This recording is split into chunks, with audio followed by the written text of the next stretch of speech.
No, darling, I can't take your thirst away, but I can show you to the sea. And while you're walking on your path unknown, say, will you think of me? Well, time will tell, and I wish you well.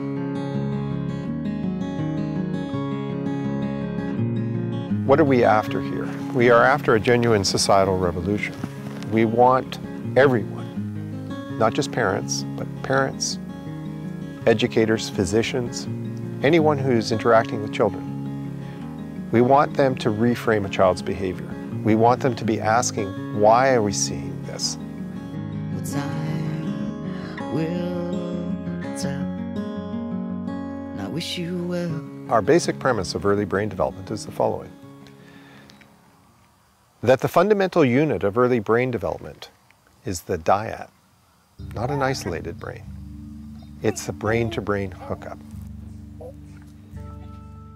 Although we are certainly born with a set of genes that encode our physiological, our arm length, our nose, our eyes, our skin color, our hair color, the brain is not like that. The brain is developed in a way that requires experience to develop. So the distinction that we make in our model, it's called a developmental pathways model. And the distinction is between those problems that the child is born with, the biological challenges, deficits, and the way these have what scientists call a cascading effect, the way this leads to downstream problems. And those downstream problems might be in things like self-regulation, language, social interaction. Too many times I've seen those ghosts before. I've watched them dance around your bed. Autism is in fact a neurogenetic disorder. And we are learning every day almost now new aspects of the kinds of biological challenges that these children have. Tristan used to get on those toddler cars that, you know, they would straddle and hold on to, and he'd go ramming from one end of the house to the other. He'd get under the table and he'd bang his head. Why does this happen? Well, what's happening is that if the child who's born with these neurogenetic deficits is highly sensitive to visual stimulation, auditory, tactile, smell, what they tend to do is shut down interactions with their primary caregiver. The problem of autism is it effectively stops the ability of experience from entering into the system that turns on genes, because we know that experience changes genes, turns on and off genes, and that's necessary for the brain to develop normally.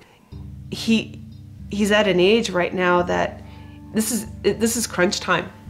We need to do something for him now. We cannot afford to wait until he's older and will absorb less.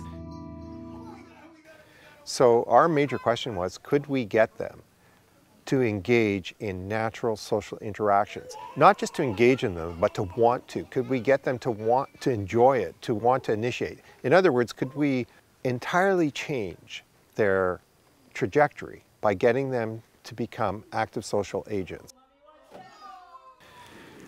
The way the therapy works, or floor time works, it's now quite famous for being a play-based approach, but an awful lot of thought goes into the games that we play with the child.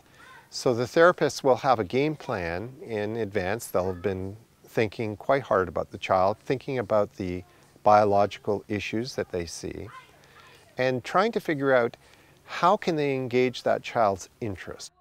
How can they avoid overwhelming the child? Mom is a part of all this. We need mom to be doing this at home. We need mom to be doing this all the time.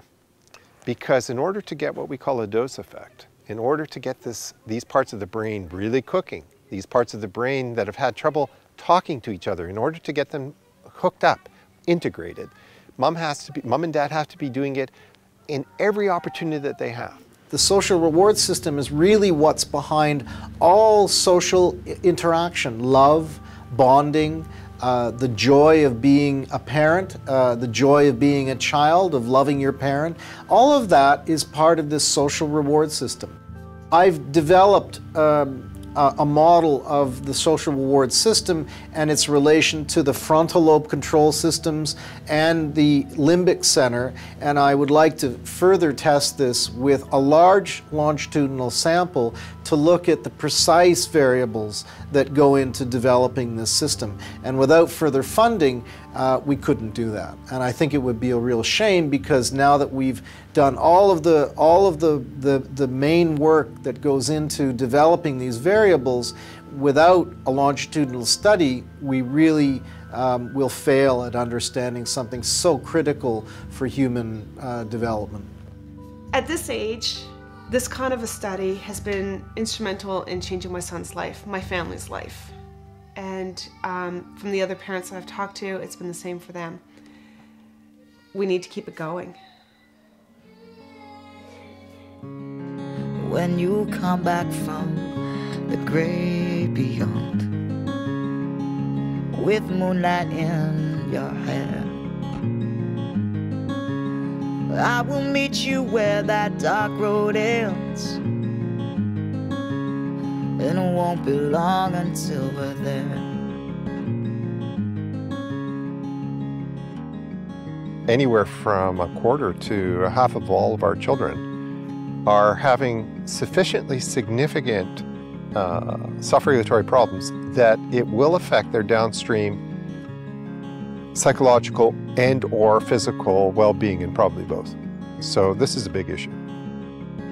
If you understand a child, if you look at the child with this lens, not only will you see a different child, but as you start to tailor your interactions with your child to help that child, a new child will emerge, and that child will blow you away. And once again, talk about way back when. Oh, but until then, well, I wish you well. Oh, I wish you well.